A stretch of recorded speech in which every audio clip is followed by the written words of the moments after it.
Hello, viewers. Thank you. In recent time, we've been getting a lot of Tom Urban subscriptions. And in case you're new to this channel, I'll humbly request that you also, hit the notification button so you can get more recent or new videos as they come your way. Well, for those who have been sending us a lot of recommendations regarding a series on adjectives, I'd like to say a special thank you to you. All right, today we'll be starting another edition, and our focus is going to be on pronouns. This is also going to run as a series. So today, if you like, we can call this the first series or series one. In series one, we would like to start by telling, of course, we do know that pronouns are noun substitute. Or basically, they are words we use instead of nouns. But that's not really much of a difficulty. The big deal is how to use some of these pronouns, especially when we begin to think about their uniqueness or flexibility, and sometimes how much likeness some of them have got together. In this section, we like to focus on two. The first one is reflexive pronouns, while the second one is intensive pronouns. I like us to look at these two pronouns, and because there's something really unique about them and also funny. And I understand why some people may actually confuse their usage or even confuse or fail to appropriately identify them. Take, for example, if you have a child, maybe a grade 4, grade 5, grade 6, grade 7 students to give examples of reflexive pronouns. I'm sure they're going to say something like myself, himself, itself, themselves, ourselves, itself, among others. There are seven of them. If you also ask them to give examples of intensive pronouns, well, they might say, what do you mean by intensive pronouns? They could really feel confused about that. But surprisingly, intensive pronouns are just the same words you have mentioned. And that means when you say myself, myself could be an example of a reflexive pronoun or intensive pronoun. Themselves, that could be an example of a reflexive pronoun or intensive pronoun. When you say himself, self, herself, they could be examples of both reflexive and also intensive pronouns, which simply means the English language is really crazy, as one professor has aptly put it. All right, all the words you have for reflexive pronouns are also what you have got for intensive pronoun. Now, this is the big deal. The big deal is, are you able to distinguish them in terms of usage? Functionally, how do you know if myself has been used intensively or reflexively? This is the goal of today's class, to really help you make sense of the big difference between the intensive pronouns and the reflexive pronouns. All right, come with me, let's see. Of course, like I've mentioned, this is the big deal. Reflexive or intensive. We've got two examples to prove this on the board. I myself examined a clip. I myself examined a clip. So we can see myself is highlighted. Is it an example of reflexive pronoun or intensive pronoun? Let's see the second example. I examined myself. All right, so you can see we've got myself in both of them. Surprisingly, what myself is in this one is not what it is in the second example. All right, so can you tell me? I myself examined the clay, reflexive or intensive. Do you have an idea? Hmm, that's a big deal. All right, so here it's actually intensive. Well, never mind in case you actually missed that. I'm good. That's my job to put you through and to help you make sense of some of these the grammatical elements. I myself examined the clip, intensive. I myself examined the clip, intensive.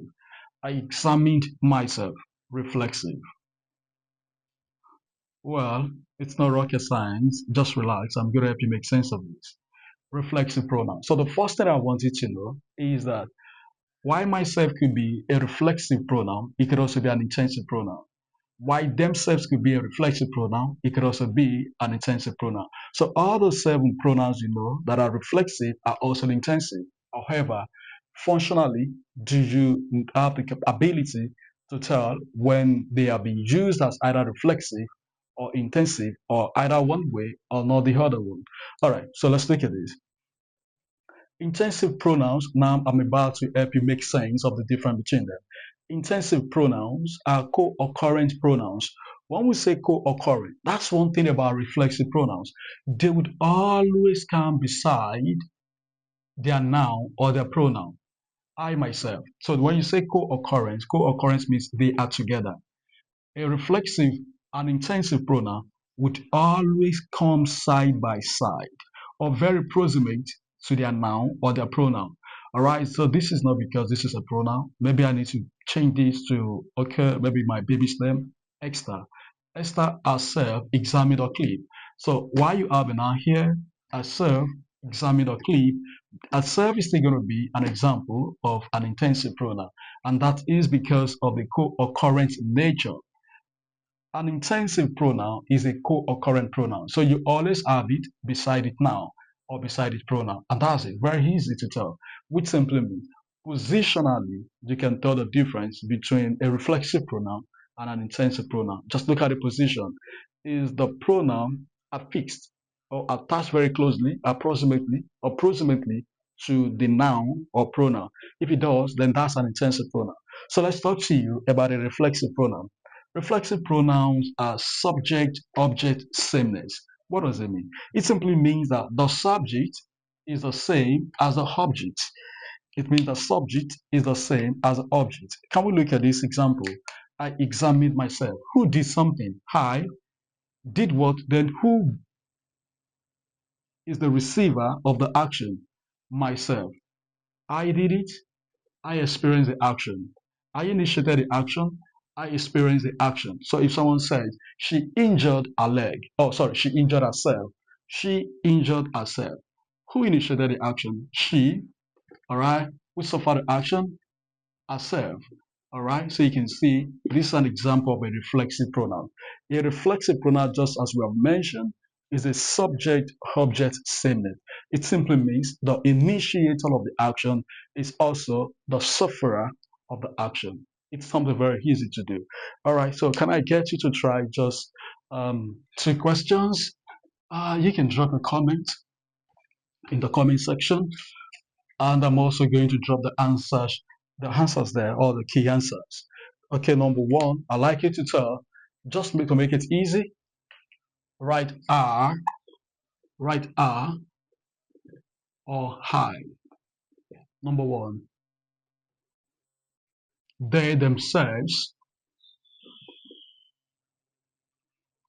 messed up. They themselves messed up. And then we have this one, they hooked themselves. All right, so I would like you to talk to me in the comment section. What do you think about themselves? Is this R or high? Reflexive or intensive? All right, thank you very much. This is another edition. I'll come your way. Well, remember, we're still working on a series of pronouns. So in the next section, I'll be talking about pronouns. Thank you.